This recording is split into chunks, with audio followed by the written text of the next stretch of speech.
Hey everyone, common denominator. Dylann Roof, love interest, taken by black man. A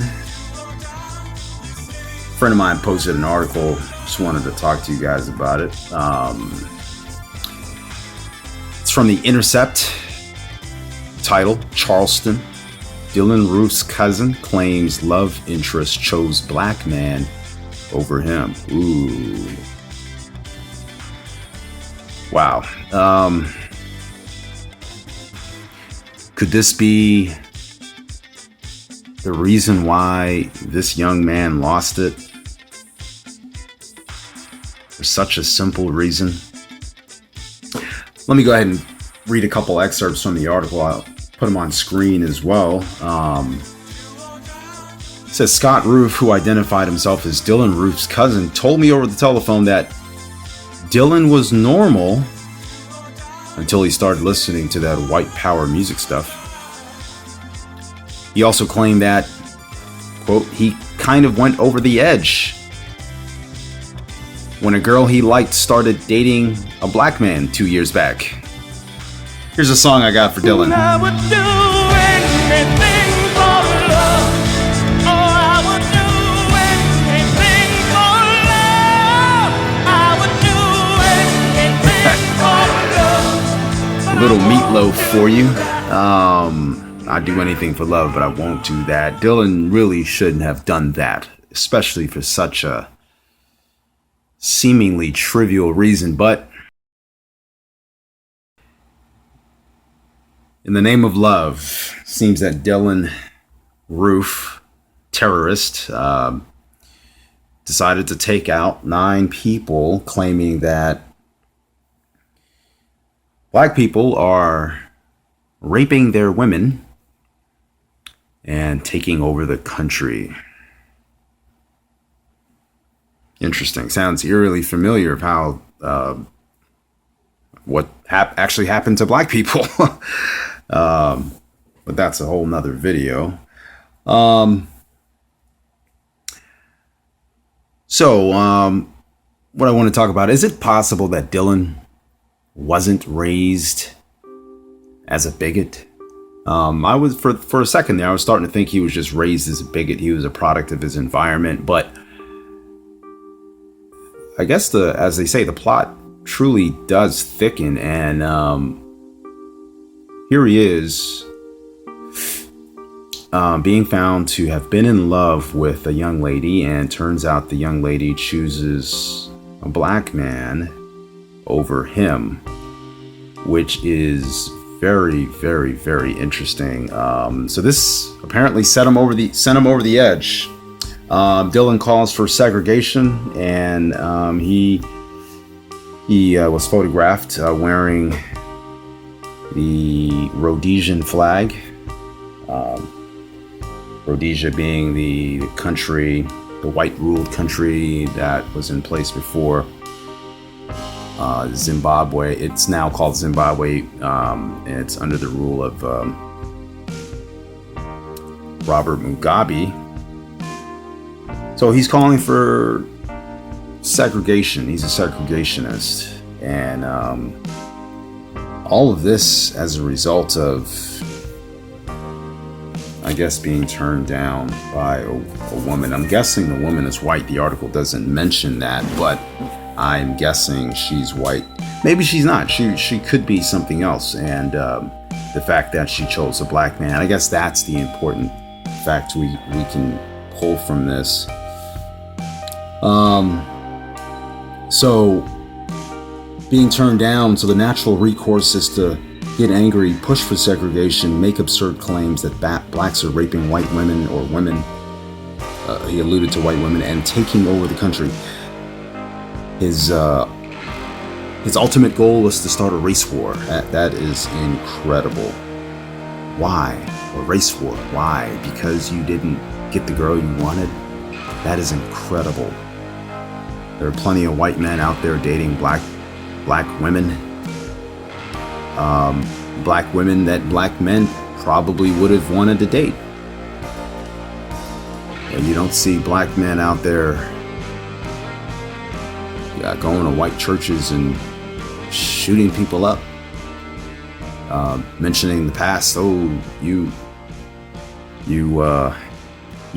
raping our women, or you raped our women, and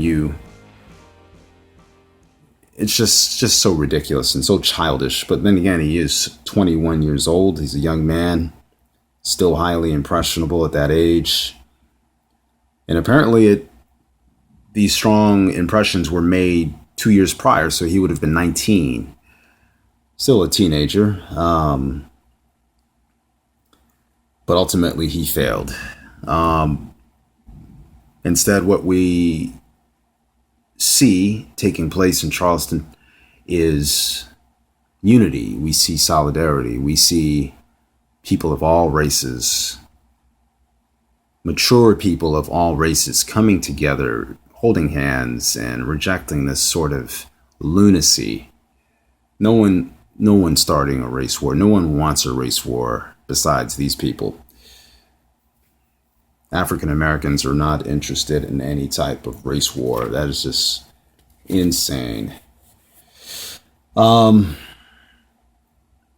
else I want to talk about. Back in U.S. history, there were laws against interracial marriage, and really there were unspoken rules about interracial, well, actually spoken at the time, about against interracial dating or anything that looked. I mean, a black man couldn't even look in a white woman's direction without being hung, without being murdered by some white men. This just goes to show you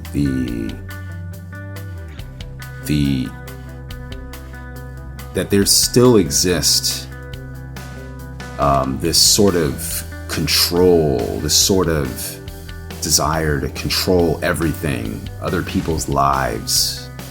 Like in slavery, they controlled every aspect of the slaves' lives, every aspect of the white women's lives as well.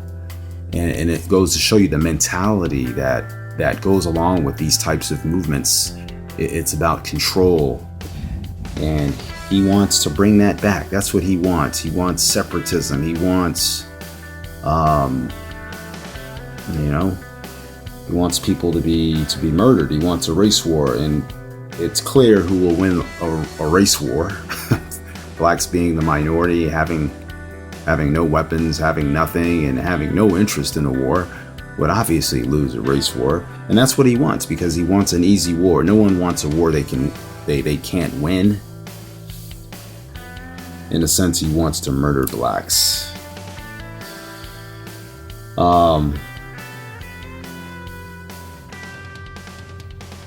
Final point here.